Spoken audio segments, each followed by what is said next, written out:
Hello all, क्या हाल चाल।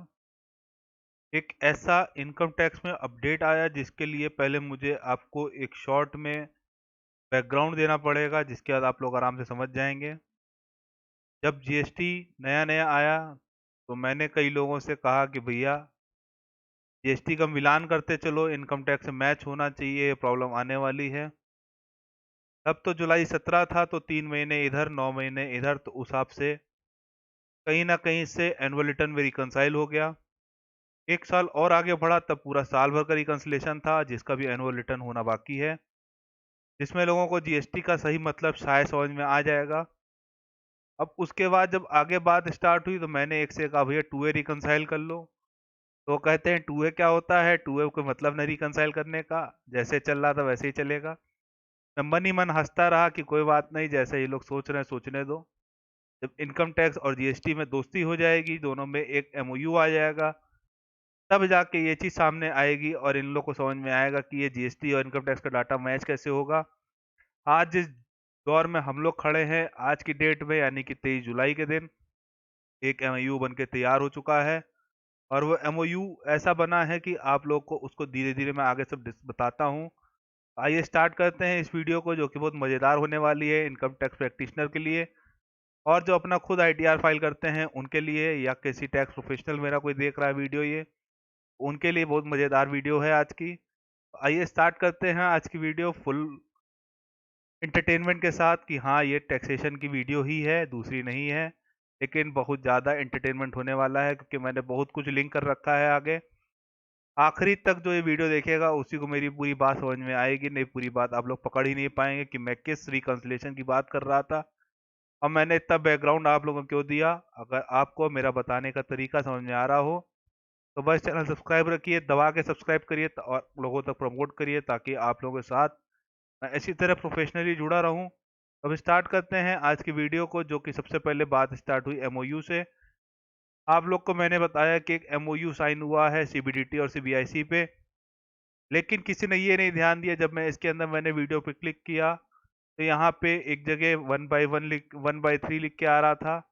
वो भी आपको दिखा दूंगा, कहीं पे भी दिखेगा नीचे। इसमें 3 ट्वीट लगातार आए थे, कुछ लोगों ने इसे पहले भी नजर मारी, बाकी दो को मैं बता देता हूँ क्या लिखा है। पहला तो सबको पता है कि एक एमओयू सेट हुआ है सीबीडीटी और सीबीआईसी पे, यानी कि GST equal to income tax data, जो मेरी पहली हेडिंग थी।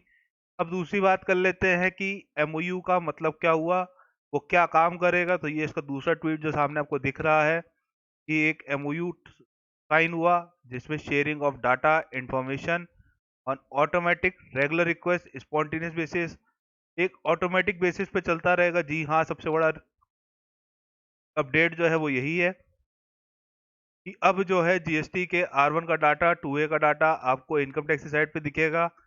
आप लोगों को लगेगा पता नहीं क्या बात कर रहा है, लेकिन सच्चाई यही है कि ई कंप्लायंस पोर्टल का मतलब ही इसीलिए है, और आप उसको आराम से क्रॉस चेक कर सकते हैं।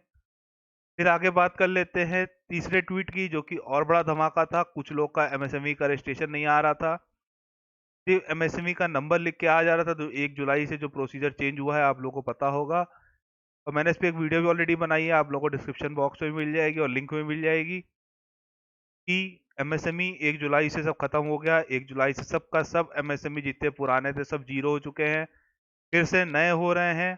तो वो भी आप लोगों को समझना था, लेकिन जब डाउनलोड कर रहे थे तो वहाँ पे एमएसएमई डाउनलोड नहीं हो रहा है, सिर्फ और सिर्फ आपको रजिस्ट्रेशन नंबर मिल जा रहा है। क्यों नहीं हो रहा है, उसका रीज़न यही था कि अभी इनकम टैक्स और जीएसटी के साथ डाटा शेयरिंग का ऑप्शन इनको मिला नहीं था, और इन्होंने जल्दबाजी में 1 जुलाई को इसको लॉन्च कर दिया। तो ये तीसरा ट्वीट जो है वो उसी के रिगार्डिंग है कि अब हमने एमएसएमई के साथ एक डाटा शेयरिंग का एमओयू वहाँ पे भी मर्ज किया है इन्होंने 20 जुलाई को, ताकि आईटीआर का सारा डिटेल उठ के अपने आप एमएसएमई के पोर्टल पे चला जाए और इन लोग को ज़्यादा मेहनत ना करनी पड़े। सब इलेक्ट्रॉनिक ज़माना है, तो सब उसी के साथ लिंकेज है। अब उसके बाद बात कर लेते हैं एक छोटे से और अपडेट की, जो कि आप लोग उसके बारे में जानते हैं। मैंने इसीलिए इस पे कोई अलग से वीडियो नहीं बनाई, क्योंकि ये थोड़ा सा काफ़ी हद तक लोगों को पता चल चुका था। 26 में आप लोगों को पता है कि एसएफटी पोर्टल पूरा अब यहाँ पे दिखने लग गया है, तो बहुत अच्छी चीज़ है। एसएफटी आप लोगों को पूरा यहाँ शो हो रहा है। जो 10 दिन का कंप्लायंस पोर्टल स्टार्ट किया 20 तारीख से लेके 31 तारीख तक, 11 दिन का 31 तारीख तक, उसको एक शॉर्ट में बता देता हूँ, बाकी ज़्यादा डीप जाने की उसमें ज़रूरत नहीं है। आप अपना ई कंप्लायंस पोर्टल ज़रूर चेक करिए, आपने चाहे रिटर्न फाइल किया हो, चाहे ना किया हो 17-18 का। 18-19 का, अगर आपने 18-19 का रिटर्न अभी नहीं फाइल किया है, जो कि AY 19-20 है, तो एक बार कंप्लायंस पोर्टल खोल के ज़रूर चेक कर लीजिएगा। अब मेरे हिसाब से अब आपको अगले साल के रिटर्न ही फाइल करने के लिए कंप्लायंस पोर्टल ज़रूर देखना पड़ेगा कि कोई ऐसी इनकम तो नहीं है कि जो मेरी अनरिपोर्टेड रह गई हो। इसका भी लिंकेज अभी आपको आखिरी में वीडियो में लास्ट बताता हूँ कि इसका लिंकेज कहाँ तक पहुँचा है। काफ़ी तक हद तक सब कुछ इन्होंने लिंक कर दिया है, तो बहुत सोच समझ के चलने वाला टाइम आ गया अब तो इनकम टैक्स में। उन सब लोगों के लिए बहुत बड़ा अलार्म, जो लोग 200, 300, 400, 500 में इनकम टैक्स के बिजनेस रिटर्न निपटा रहे थे, बहुत बड़ा अलार्म है आप लोगों के लिए कि अब आप लोग एक अच्छे प्रोफेशनल सीए बनिए और एक अच्छे प्रोफेशनल अकाउंटेंट बनिए। और जो खुद रिटर्न फाइल करते थे, वो बारीकियां समझ लीजिए, नहीं बाद में आपको एक सीए के पास जाना पड़ेगा और वो नोटिस के बहुत बड़ा फीस चार्ज करेगा, तब आप परेशान रहेंगे और स्क्रूटनी करानी पड़ेगी। आइए और आगे बात कर लेते हैं। ये मैं बात कर रहा था एमओयू की, जो कि इन दोनों में सीबीडीटी और एमएसएमई में एमओयू साइन हुआ है। दोनों में एमओयू तो साइन हो गया। अब मैं बात कर लेता हूँ क्रोनोलॉजी की। जी हाँ जी, इनकम टैक्स और क्रोनोलॉजी जो मेरा एंटरटेनमेंट का पार्ट था वो अब शुरू हुआ यहाँ से। अब चेक करिए कि इतना जो मैंने आपको अपडेट दिया उसका कहाँ पे क्या फायदा हुआ, क्या नुकसान हुआ, तो आप लोग को क्या क्या डाटा कहाँ कहाँ से रिकनसाइल होके अपने आप मिलने वाला है।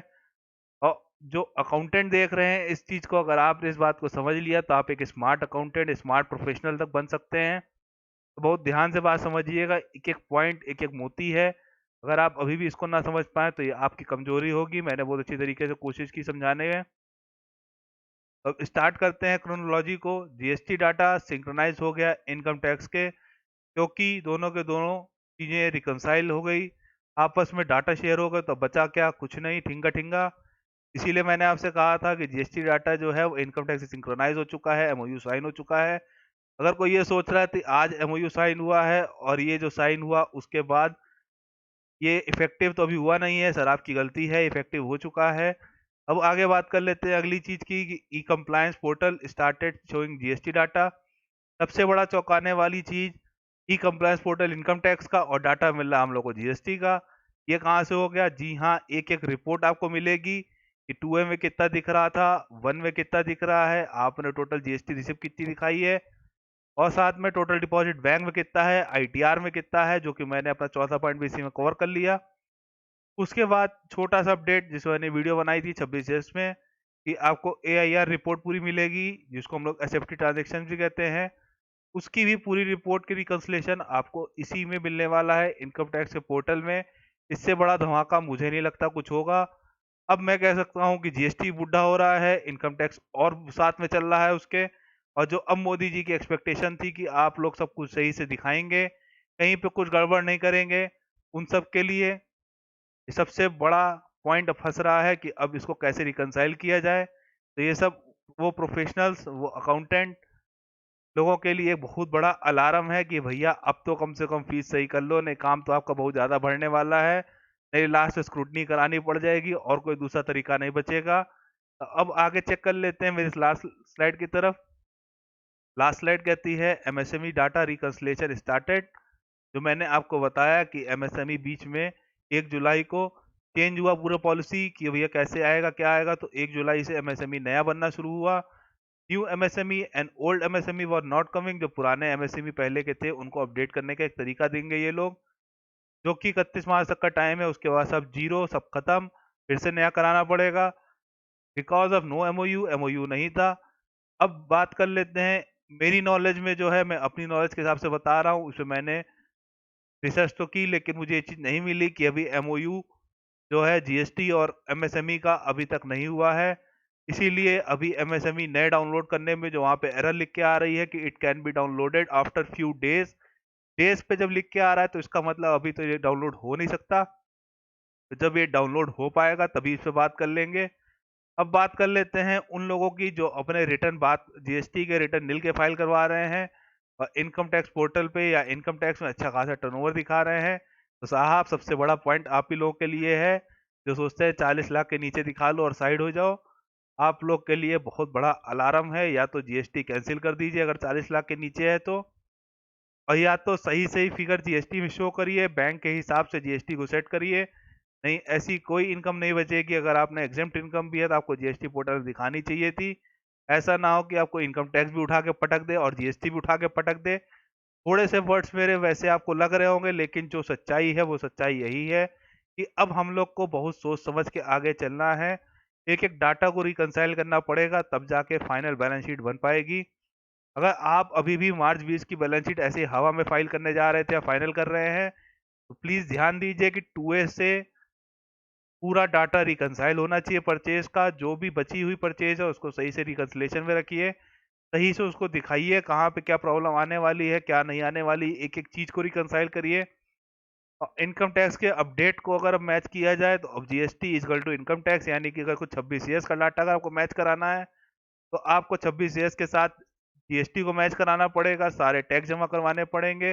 अगर आप इस तरह के एक्सपेक्टेशन में नहीं है, अभी भी आप हवा में काम कर रहे हैं, तो बहुत बड़ा अलार्म है। नहीं तो उसके बाद ना कहिएगा कि यहाँ पे क्या हो गया, हमको समझ नहीं आ रहा। अब जीएसटी की भी नोटिस है, इनकम टैक्स की भी नोटिस है, किसको सही मानूँ, किसको गलत मानूँ, क्या दिखाऊँ, क्या ना दिखाऊँ। टैक्स नहीं, पूरी स्क्रूटनी ही आपके दोनों तरफ से शुरू हो जाएगी और अपील भी नहीं बचा पाएगा। तो ये था मेरा छोटा-सा अपडेट, जो मैंने सोचा आप लोगों तक पूरी क्रोनोलॉजी को समझा दूँ। तो गाइस, कैसा लगा मेरे क्रोनोलॉजी का तरीका? अगर आपको पसंद आया हो तो बस चैनल सब्सक्राइब रखिए और कमेंट बॉक्स में ज़रूर लिखिए अगर आपको कोई अपडेट इस तरह का चाहिए हो या कोई चीज़ समझ नहीं हो। आपको नीचे एक व्हाट्सएप नंबर फ्लैश हो रहा है, आप उसमें पूछ भी सकते हैं। कोई भी चीज़ आप डिस्कस कर सकते हैं, चाहे पीएफ से रिलेटेड हो, चाहे ईएसआई से रिलेटेड हो, चाहे जीएसटी से रिलेटेड हो, चाहे इनकम टैक्स से रिलेटेड हो। इसी तरह आप लोग का साथ बना रहे तो बस मैं आप लोग तक इस तरह की नॉलेज पहुंचाता रहूं, ताकि आप लोग, अब जो है, मुझे कई लोगों ने कहा था कि मुझे मार्च क्लोजिंग कैसे करनी है, थोड़ा गाइड कर दीजिए। मैंने इसमें कई चीज़ें कवर की हैं। तो अगर अब आप बैलेंस शीट फाइनल कर रहे हैं तो अपना 26 ए जरूर देखिए, एसएफटी ट्रांजैक्शन जरूर समझिए, कैश ट्रांजैक्शन जरूर समझिए, कैश विड्रॉल जरूर समझिए, कैश डिपॉजिट जरूर समझिए।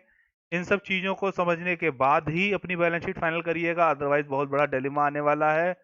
अब पूरी तरीके से हिला के रख देगा, कोरोना का तो पता नहीं, लेकिन आपकी बैलेंस शीट जरूर हिलने वाली है। तो ये था मेरा छोटा सा अपडेट, जो मुझे लगा आप लोग पहुंचाना बहुत जरूरी है। तो ये भी वीडियो को समाप्त करते हैं। Till then, Tata.